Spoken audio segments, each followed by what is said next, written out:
भोजपुरी लोकगीत में आप लोग का स्वागत है। आज आप लोग के लिए एक प्यारा से बनरा बनरिया पे गीत है, बहुत प्यारा गीत है, तो आप लोग जरूर सुनिएगा। बनरा बनरिया जोगे टीकावा गढ़ावे ओ, बनरा बनरिया जोगे टीकावा गढ़ावे ओ, टीकावा गढ़ावे ओ, पहिरेले बनरी ओ तान होला बनरा बीतान होला बनरा जबन नरिया के तना नीक लागे बनरा हो, आज बनरिया बड़ी नीक लागे बनरा हो,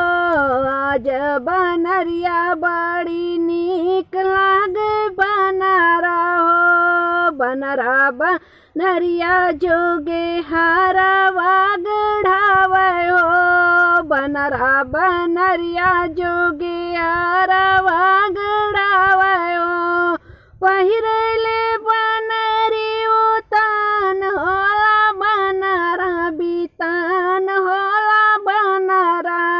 आज बनरिया के तना नीक लागे बनरा हो, आज बनरिया के तना नीक लागे बनरा हो, बनरा बनरिया जोगे नातिया गढ़ावे ओ, बनरा बनरिया जोगे नातिया गढ़ावे ओ, पहिरेले बनरी उतान होला बनरा बीतान होला बनरा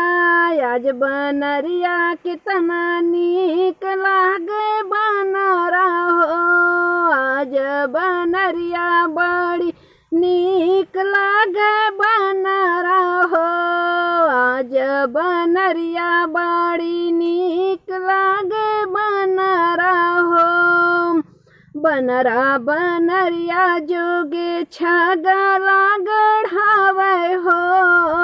बनरा बनरिया जोगे छगला गढ़ावे हो,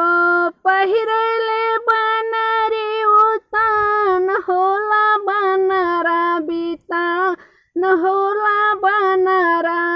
आज बनरिया बड़ी नीक लागे बनरा हो, आज बनरिया के तना नीक लागे बनरा हो। हेलो दोस्तों, ये गीत आप लोग को कैसा लगा? लाइक और सब्सक्राइब शेयर कमेंट जरूर करिएगा। अगर आप लोग को अच्छा लगेगा तो आप लोग इस गीत को गा भी सकते हैं, गाइएगा, खूब गाइए।